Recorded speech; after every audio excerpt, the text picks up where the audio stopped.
Assalamualaikum warahmatullahi wabarakatuh. Saya Nisa Nurrohmah dari kelas PAI 1B. Hari ini akan mempresentasikan makalah yang berjudul Hadis Sahih dan Hadis Hasan. Hadis Sahih berasal dari bahasa Arab, yaitu as-sahih. Bentuk pluralnya aswiha dan berakar pada kata soha. Dari kata tersebut dapat diartikan bahwa bebas dari aib dan selamat dari penyakit. Sedangkan hadis yaitu memiliki pengertian khobar atau berita. Dari segi istilah, para ulama berpendapat hadis sahih adalah hadis yang sanadnya berlangsung sampai kepada Rasulullah SAW. Periwayatnya bersifat dobit dan adil, tidak terdapat syadz dan tidak terdapat ilat. Selanjutnya, syarat-syarat hadis sahih terbagi menjadi dua, yaitu dalam kaidah mayor dan kaidah minor. Dalam kaidah mayor yaitu terdapat 5 syarat. Yang pertama, sanadnya bersambung. Yang kedua, perawinya bersifat adil. Dan yang ketiga, perawinya bersifat dobit. Yang keempat, terhindar dari syadz. Dan yang kelima, terhindar dari ilat. Syarat yang selanjutnya yaitu adalah kaidah minor. Dalam kaidah minor terdapat 5 bagian. Yang pertama, mutasil marfu. Yang kedua, beragama Islam, mukallaf, melaksanakan ketentuan agama dan menjaga muru'ah. Kemudian yang ketiga, hafal dengan baik apa yang diriwayatkannya dan mampu menyampaikan dengan baik hafalannya kepada orang lain tanpa kesalahan. Keempat, yaitu keluasan periwayat yang sikot yang tidak bertentangan dengan periwayat sikot yang lainnya. Yang kelima adalah tidak terjadi. Yang selanjutnya yaitu contoh hadis sahih dari karya Imam Al-Bukhari dalam kitab Sahihnya. Dia berkata, telah menceritakan kepada kami Abdullah bin Yusuf. Dia berkata, telah mengabarkan kepada kami Malik bin Syihab dari Muhammad bin Jubair bin Mut'im dari bapaknya. Aku pernah mendengar Rasulullah SAW dalam sholatnya membaca At-Tur. Selanjutnya, macam-macam hadis sahih. Hadis sahih terbagi menjadi dua. Yang pertama yaitu hadis sahih li ghairihi dan yang kedua yaitu hadis sahih li ghairihi. Hadis sahih li ghairihi yaitu hadis yang sudah sahih dengan sendirinya seperti pengertian tadi yang di atas. Hadis sahih li ghairihi yaitu hadis yang bernilai hasan. Kemudian ada periwayat yang lain yang meningkatkannya hingga menjadi hadis sahih. Hadis sahih menurut ulama ahli hadis dan ulama fuqaha dan ulama ahli usul menyatakan bahwa hadis sahih dapat dijadikan hujjah dan wajib diamalkan, baik perawinya seorang diri atau beberapa orang, atau masyhur perawinya 3 orang atau lebih tapi tidak mencapai derajat mutawatir. Selanjutnya yaitu sanad-sanad paling sahih ada 5. Yang pertama adalah Malik dari Nafi dan Ibnu Umar. Ini menurut pendapat Al-Bukhari.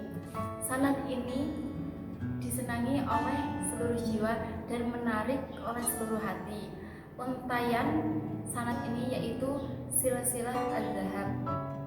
Sanad yang paling sahih kedua yaitu Muhammad bin Muslim bin Syihab az-Zuhri dari Salim bin Abdullah dari bapaknya. Ini menurut pendapat Ahmad bin Hanbal dan Ishaq bin Rahawai. Sanad yang paling sahih ketiga dan keempat yaitu Muhammad bin Sirin Abidah al-Salmani dari Ali. Ini menurut pendapat Ali bin al-Madini dan menurut pendapat Sulaiman bin Harb. Sanad yang paling sahih kelima yaitu Sufyan as-Su'ani dari Mansur dari Alqamah dari Abdullah bin Mas'ud. Ini adalah pendapat Ibnu al-Mubarak dan al-Ajali dan diunggulkan oleh An-Nasai. Yang selanjutnya yaitu sumber-sumber hadis sahih. Sumber-sumber hadis sahih dapat diambil dari kitab Sahih Al-Bukhari dan Sahih Muslim dan kitab Sunan yang jumlahnya 4, yaitu Sunan An-Nasai, Sunan At-Tirmidzi, Sunan Ibnu Majah, dan Sunan Abu Dawud. Yang selanjutnya yaitu kita akan membahas tentang hadis hasan.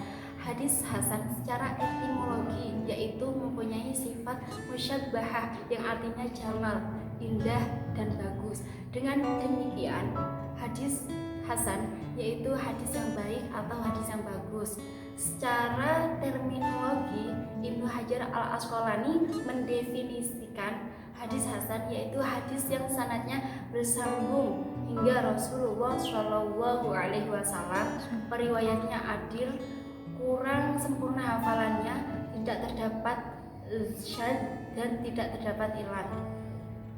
Kemudian kita akan membahas syarat-syarat hadis hasan. Yang pertama, sanadnya bersambung hingga Rasulullah SAW. Yang kedua, perawinya bersifat adil. Yang ketiga, perawinya bersifat dobit. Dobit di sini yaitu lebih rendah dari dobit pada hadis sahih. Yang keempat, tidak terdapat syad, dan yang terakhir tidak terdapat ilat. Yang selanjutnya yaitu contoh hadis hasan yang diriwayatkan oleh At-Tirmidzi. Dia mengatakan, telah menceritakan kepada kami Qutaibah berkata, telah menceritakan kepada kami Ja'far bin Sulaiman Ad-Dubai dari Abu Imran Al-Jauni dari Abu Bakar bin Abi Musa Al-Asy'ari. Dia berkata, aku mendengar bapakku berkata di hadapan musuh, Rasulullah Shallallahu Alaihi Wasallam bersabda, Inna abwabal jannati tahta zilali suyuf, yang artinya sesungguhnya pintu-pintu surga berada di bawah naungan pedang. Hukum hadis hasan, para ulama memberikan justifikasi boleh berhujjah dengan hadis hasan. Macam-macam hadis hasan yaitu ada dua. Yang pertama, hadis hasan li dzaitihi dan hadis hasan li ghairihi.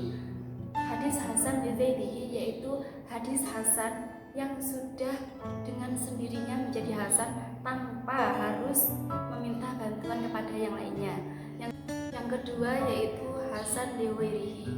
Hasan li ghairihi di sini yaitu sanadnya yang ada perawi yang tidak diakui keahliannya, tetapi dia bukanlah orang yang terlalu sering melakukan kesalahan dalam meriwayatkan hadis. Kemudian ada perawi dan sanad lain yang berkesesuaian dengan maknanya. Selanjutnya yaitu sumber-sumber mendapatkan hadis hasan.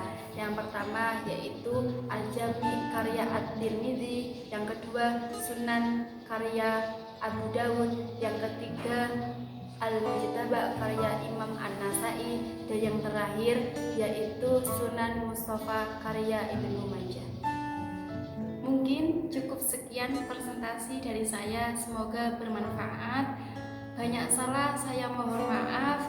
Jika ada yang ditanyakan, silahkan komen di bawah ini. Assalamualaikum warahmatullahi wabarakatuh.